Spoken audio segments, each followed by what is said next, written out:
আরে কামরুল ভাই, ভাই কেমন আছেন ভাই? এই আশিক, কি অবস্থা বন্ধু? আরে ভাই ভালো আছি।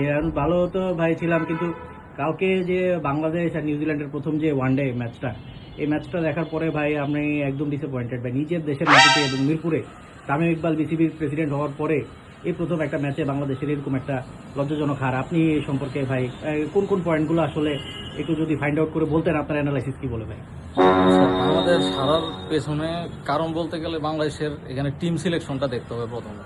আমরা কি প্রপার টিম কালকে বানাইতে পারছি?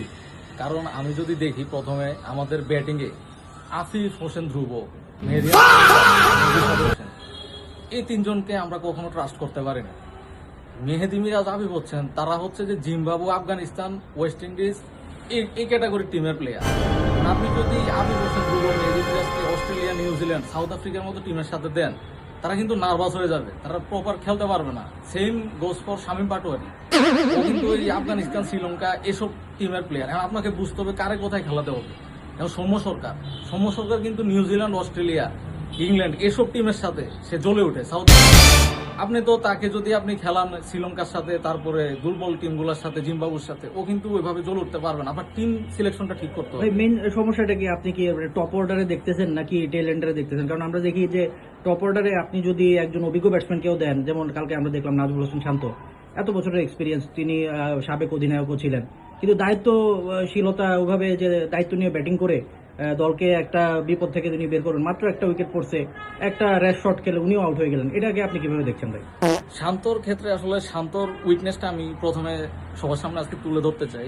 শান্ত যে ব্যাটিং করে, ওর বডিটা থাকে নিচের দিকে থাকে। এখন হচ্ছে কি, বল যখন মিডল এন্ড লেগ স্টাম্পে, বলটা যদি গুড লেন্থে পড়ে একটু ভিতরে ঢুকে, ও কিন্তু আর খেলতে পারে না। ও খেলতে পারে কি স্টাম্পের বাইরে, অফ স্টাম্পের বাইরে, বা ওর বুকের উপরে বল আসলেও পুল করতে পারে, স্টাম্পের বাইরে বললে সে ড্রাইভ করতে পারে। যখনই বলটা গুড লেন্থে পড়তেছে, স্টাম্পে পড়তেছে, সে কিন্তু সিলিন্ডার। এই কারণে সে হয় কি, মাঝে মধ্যে একটা সেঞ্চুরি করে, তারপর 10 ম্যাচ আবার জিরো। এটা মানে তার কোন হচ্ছে, সে এটা যদি দুর্বলতা কাটিয়ে উঠতে না পারে, আমার মনে হয় না সে বেশি দিন মডার্ন ডে ক্রিকেটে সার্ভাইভ করতে পারে। ভাই আপনি আরেকটা জিনিস যদি দেখেন, আমাদের ধরা যায় যে বাংলাদেশ ক্রিকেটের এখন পর্যন্ত যেটি যাকে বেস্ট ব্যাটসম্যান হিসেবে বিবেচনা করা হয়, লিটন কুমার দাস এবং মিডল অর্ডারে তৌহিদ হৃদয়, ওনারা যদিও একটা পার্টনারশিপ টেনে নেওয়ার শুধু শুরুর বিপর্যয়টা ওনারা কাটিয়ে সুন্দর একটা পার্টনারশিপ করে যখন মিডল অর্ডারের দায়িত্বটা পালন করার পরে একটা ভালো বলে লিটন দাস কিন্তু আউট হয়ে গেলেন।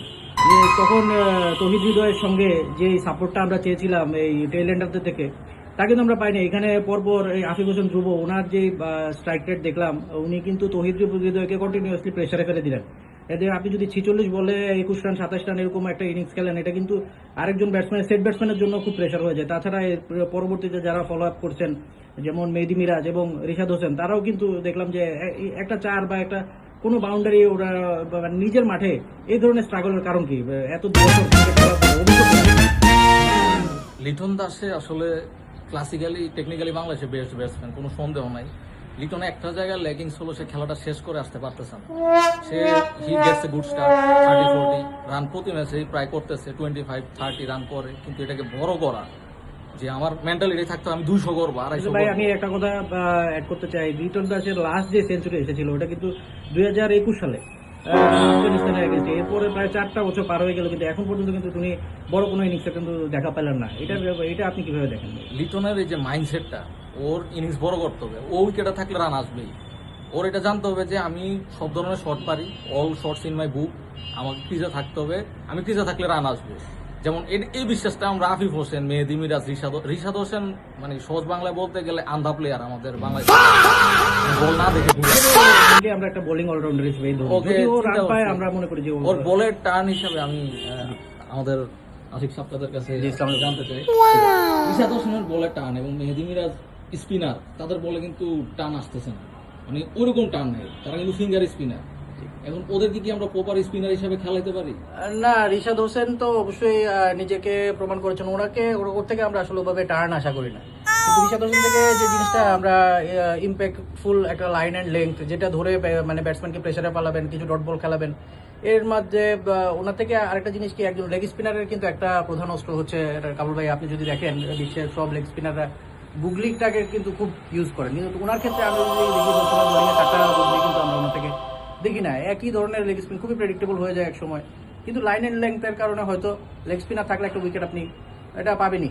আপনি রিস্ক নিবে ব্যাটসম্যান, এটা পাবে। কিন্তু এছাড়া যার মেহেদী মিরাজ, আমি মনে করি যে দীর্ঘদিন বাংলাদেশ ক্রিকেটকে সাপোর্ট দিচ্ছে, উনি কিন্তু ওয়ানডে টিমের ক্যাপ্টেন। ক্যাপ্টেন। আমি এখনো আসলে বোঝার কোনো উপায় নাই যে এমন কিছু পারফরমেন্স হয়তো উনি করছেন আগে, কিন্তু এখন দীর্ঘদিন, আমি মনে করি গত 1 বছরে তার থেকে আমরা কোনো ভালো উনি কি ক্যাপ্টেন হিসেবে ডিজার্ভিং? না, আমি এখন পর্যন্ত মনে করি না যে মেহেদী মিরাজের মধ্যে ওই ব্যাপারটা আছে যে যে এক্সপেক্টেড একটা ক্যাপ্টেন, একটা দলকে যে লিডিং যে একটা কোয়ালিটি থাকে, ওই ধরনের কোয়ালিটি আমি মেহেদী মিরাজ থেকে। আমরা কি লং টার্ম মেহেদী মিরাজ, রিশাদ হোসেনকে নিয়ে চিন্তা করতে পারি? আমরা রিশাদ হোসেনকে নিয়ে চিন্তা করতে পারি, কিন্তু মেহেদী মিরাজের অফ স্পিন বোলিংটা আমার কাছে মনে হচ্ছে যে এটা অফ স্পিন বোলিংটা এটা টু মাচ প্রেডিক্টেবল, এবং এই ধরনের বোলিং আসলে খুবই সাদামাটা বোলিং। এই বোলিং আমাদের দরকার হচ্ছে যে উইকেট টেকিং বোলার, এবং মেহেদী মিরাজ অনেক সময় আমরা দেখি যে ওইরকম, কিন্তু তার বোলিং আপনি যদি স্ট্যাটস দেখেন যে খুব বেশি একটা মানে ইকোনমিক্যালও না, বা উইকেটও নিচ্ছেন যে এমনও না, একটা ব্রেক থ্রু দিতে পারছেন সময়, এরকম এই ধরনের একটা বোলার কিন্তু না।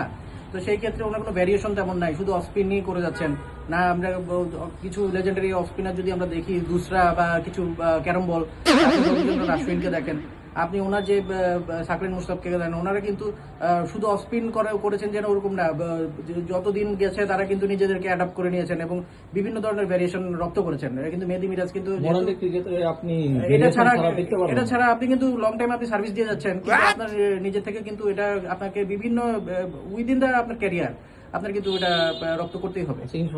কালকে নেক্সট ম্যাচ নিয়ে আপনি কি বলতে চান? আমার মনে হয় এই জিতার জন্য আমার মনে হয় এই লাইন আপে অবশ্যই পরিবর্তন করতে হবে। আপনার এখানে রিস্ক নিতেই হবে, কারণ নিউজিল্যান্ডের এটা যদি দেখেন, এটা কিন্তু আপনার এ টিম না, আমরা ধরি এটা বি টিম অথবা সি টিম। এমন কিছু প্লেয়ার আছে যাদের নাম সৃষ্টি করে যাচ্ছে, 50 জন প্লেয়ার বিভিন্ন লিগে খেলতেছে সেম টাইম। তো যে সেম টাইমে একটা টিম ওরা ম্যানেজ করে এখানে দিয়েছে, তার মানে বুঝে যাচ্ছে যে এটা কি ধরনের টিম। তো আমি মনে করি এখানে আমার দরকার একজন ইম্প্যাক্টফুল ব্যাটসম্যান, যেমন সৌম্য সরকার। আপনি যদি আপনার প্রপার ব্যাটসম্যান আপনার 0 রানে আউট হয়ে যায়, এ থেকে আমার মনে হয় তো আপনি সৌম্য সরকারকে গত সিরিজেও দেখা গেছে যে ওনাকে বেঞ্চে বসে রাখছেন। আমার মনে হয় একটা ম্যাচ উনি ওখানে খেলতে পারতেন, উনি ভালো ফর্মে আছেন। আমার কাছে মনে হয় ওনাকে দিলে, উনি যদি ধরেন আপনার এখানে 30 বলে 40 রানে একটা ইনিংস খেলে, বা আপনার 40 বলে 50 রান, উনি অলওয়েজ দেখবেন যে স্ট্রাইক রেট নিয়ে কোনো সমস্যা নাই। এই ধরনের একটা ইনিংস খেললে কিন্তু যখন এই ধরনের পিচ, মিরপুরের পিচ, তখন দেখবেন 40 ওভারের পরে বল যখন একটু ড্যাম্প হয়ে যায় এবং পিচটাও অনেকটা রাফ হয়ে যায়, তখন কিন্তু সহজে হিট করা সম্ভব হয় না। এর আগে যদি আমাদের একটু রানের গতিটা বাড়ানো যায়, তাহলে হয়তো আপনি সুন্দরভাবে খেলা। নেক্সট ম্যাচ কি বাংলাদেশ জিতবে আপনার কি মনে হয়? অবশ্যই আমি আশাবাদী যে বাংলাদেশের ফ্যান, আমি তো বাংলাদেশকে অবশ্যই জিতবে। তো শুভকামনা থাকবে বাংলাদেশের প্রতি। আলহামদুলিল্লাহ, যা হয় দেখা যাবে। থ্যাংক ইউ এভরিওয়ান আমাদের সাথে থাকার জন্য।